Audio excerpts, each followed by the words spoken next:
So next N7 tool is program decision, process decision program chart. So process decision program chart basically ये आप देखिए जो risk management करने के लिए उसके लिए काम में आती है technique. So basically process decision program chart PDPC is technique designed to help prepare contingency plan. तो कंटिजेंसी प्लान कब बनाते हैं आप, जब कोई रिस्क ऑकर होता है.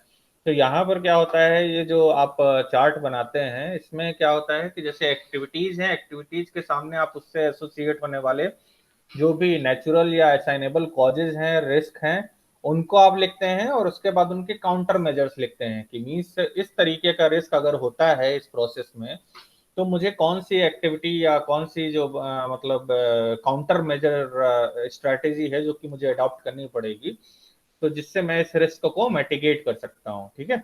तो the emphasis of the PDPC is to identify the consequential impact of failure on activity plans and create appropriate contingency plan to limit the risk. तो बेसिकली है क्या कि आप क्या करते हैं कि पूरी एक्टिविटी जो भी किसी प्रोसेस क्या होती है, प्रोसेस सब प्रोसेसेस से मिलकर बनी होती है, एक्टिविटीज से मिलकर बनी होती है, सब एक्टिविटीज से मिलकर बनी होती है.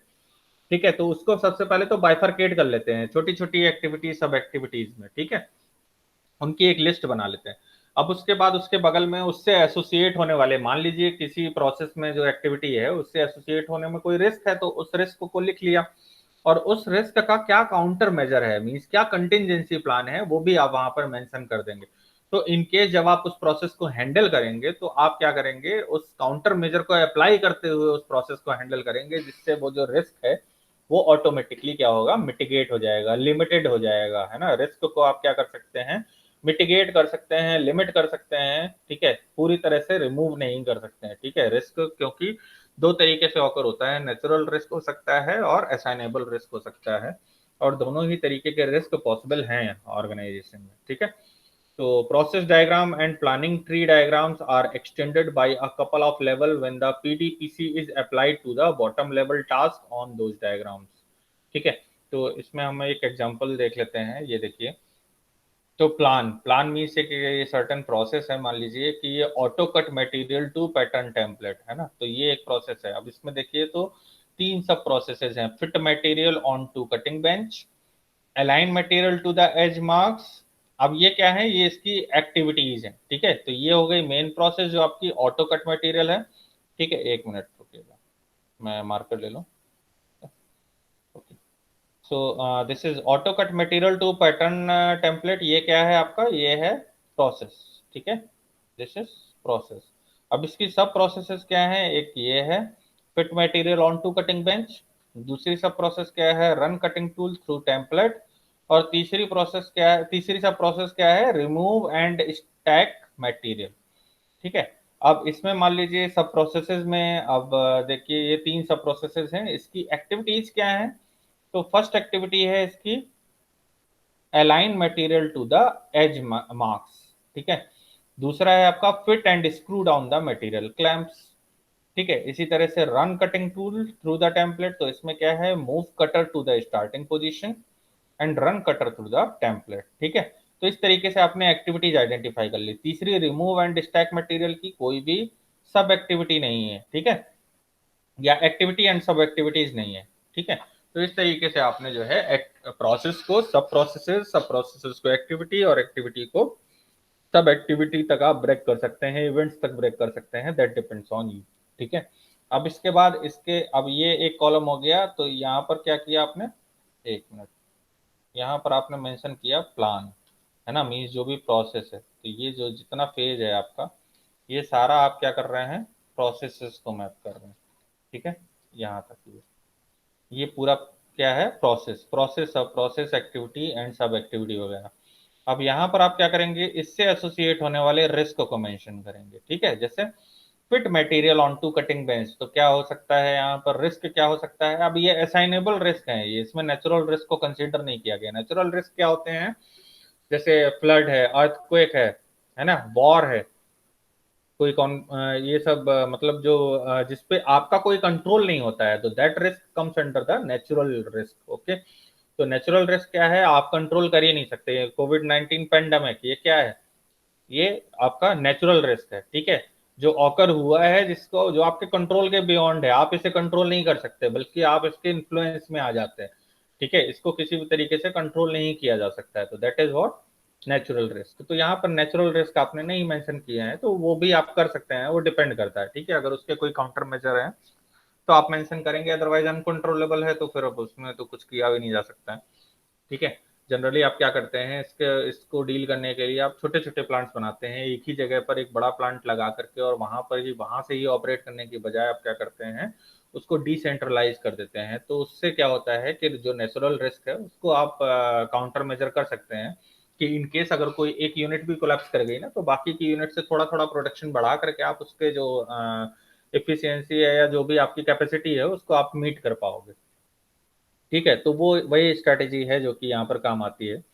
अच्छा, अब यहाँ पर क्या है, रिस्क जो अकर हुआ है इसमें ये सारे रिस्क असाइनेबल रिस्क हैं। असाइनेबल रिस्क क्या होते हैं, वर्कर सही से काम नहीं कर रहा है, मशीनरी या टेक्नोलॉजी में कुछ कमी है या कुछ गड़बड़ है, ठीक है, जैसे होता है ना मशीनरी वगैरह, क्या होता है, आप लीज पर लेते हैं, रेंट पर लेते हैं, अब मशीनरी जो भी कटिंग वगैरह की मशीनरी है, मान लीजिए अगर आपने रेंट या लीज पर ली है, तो वो फ्रीक्वेंट ब्रेकडाउन होती है, ठीक है, तो उसको मेंटेन करना, मैनेज करना, या जो टोटल प्रोडक्टिव मेंटेनेंस है उसको अप्लाई करना, तो वो सब क्या है, ये सब असाइनेबल कॉजेज हैं, असाइनेबल रिस्क है, तो इसको मिटिगेट करने के लिए आप काउंटर मेजर बनाएंगे, ठीक है। तो यहाँ पर है जैसे fit material on to the cutting bench, तो अब इसमें मान लीजिए रिस्क क्या आता है, pieces on bench snag material, है ना, तो अब यहाँ पर क्या है, wipe bench before placing material, तो जब भी मटेरियल आप वहां पर रखें तो उससे पहले क्या करेंगे, बेंच को अच्छे से साफ कर लेंगे, ठीक है, तो जिससे क्या होगा, जो स्नैगिंग का प्रॉब्लम है वो खत्म हो जाएगा, है ना, जो पीसेज हैं जो उसमें एक तरीके से निशान छोड़ देते हैं या उसमें चिपक जाते हैं, ठीक है, तो वो सब इशू खत्म हो जाएगा, ठीक है।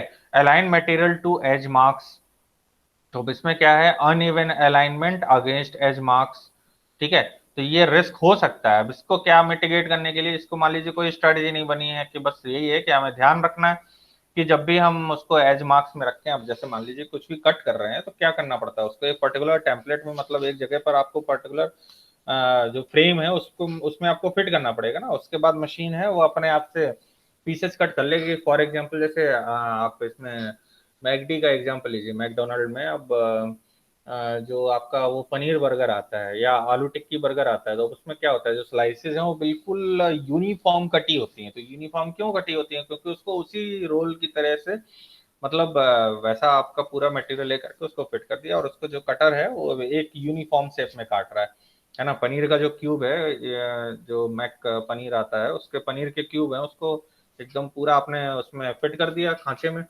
ठीक है, और उसके बाद फिर वो जो कटर है वो उसको बिल्कुल यूनिफॉर्म कट करके, और उसके बाद उसको फ्राई किया जाएगा, और उसको पर्टिकुलर जो पैटी है वो बना करके, और अल्टीमेटली जो है आपको सर्व किया जाएगा। तो व्हाट इज दैट मीन्स, जो अलाइनमेंट है वो आपको ध्यान में रखना है, align the material to the edge marks, ठीक है, तो uneven alignment against the edge marks, तो दिस में भी द रिस्क, ओके। तो इसके लिए आपको क्या ध्यान में रखना पड़ेगा, कि जब भी आप ये प्रोसेस करें तो आपको अलाइनमेंट का बहुत ज्यादा ध्यान रखना है, ठीक है, तो वो आप मेंशन कर सकते हैं, या ठीक है आप उसको ध्यान रखेंगे, ठीक है। Fit and screw down the material clamp, तो अब इसमें क्या है, क्लैंप नॉट होल्डिंग इवनली, तो कभी कभी होता है ना कि क्लैंप में ही सही से फिट नहीं हो रहा है, या स्क्रू ट्विस्ट मटेरियल, है ना, ज्यादा स्क्रू आपने टाइट कर दिया तो वो मटेरियल ही मुड़ जा रहा है, बेंट हो जा रहा है, ठीक है, तो अब इसमें क्या है, redesign using the single lever action, तो बेसिकली ये आपको जो है स्ट्रेटेजी है या काउंटर मेजर है जो कि आपको ध्यान में रखना है, ठीक है। अगली एक्टिविटी है run cutting tool through the template, तो अब इसमें क्या है, जैसे move cutter to the starting position, ठीक है, तो कटर नॉट प्रॉपरली अलाइंड, तो कटर में प्रॉब्लम क्या आ रही है कि कटर ही प्रॉपरली अलाइंड नहीं हो रहा है, ठीक है, तो अब प्रॉपरली अलाइंड नहीं होता है ना, कि कभी कभी वो टेढ़ा लग गया है कटर जो आपने लगाया है, ठीक है, तो अब उसको आपको प्रॉपरली अलाइन करने के लिए क्या करना है, प्रोवाइड द अलाइनमेंट नोट्स आपको प्रोवाइड करनी पड़ेगी, ठीक है। Run cutter through the template, तो कटर टीयर्स एंड और स्लिप, तो कभी कभी क्या होता है कि स्लिप हो जाता है या टीयर, तो उसकी वजह से तो इंश्योर द रेगुलर मेंटेनेंस, ठीक है। रिमूव एंड स्टैक मटेरियल, तो material snag during the movement, अब मूवमेंट के दौरान अगर उसमें स्नैग होता है तो क्या करते हैं, material stack trolley next to cutter, ठीक है। Check for the sharp area between them, तो ये सब क्या है, जो काउंटर मेजर स्ट्रेटेजी है, तो ये बेसिकली क्या है कि इसमें रिस्क की मैपिंग की जाती है, ठीक है, जो भी आपकी प्रोसेसेस है उसको आपने क्या किया, सब प्रोसेसेस में ब्रेक किया, सब प्रोसेस को एक्टिविटी में ब्रेक किया, एक्टिविटीज को सब एक्टिविटीज में, इवेंट्स में ब्रेक करते, बाइफरकेट करते करते एकदम आपने जो है इसको क्या कहते हैं वो flow diagram, work flow diagram है ना, वो बना करके, ठीक है। उसके बाद फिर उसमें रिस्क, जो भी किसी भी सब एक्टिविटी से एसोसिएटेड जो भी रिस्क है उसको वहां पर मेंशन करके और उसकी काउंटर मेजर स्ट्रेटेजी को वहां पर मैप कर देते हैं, ठीक है।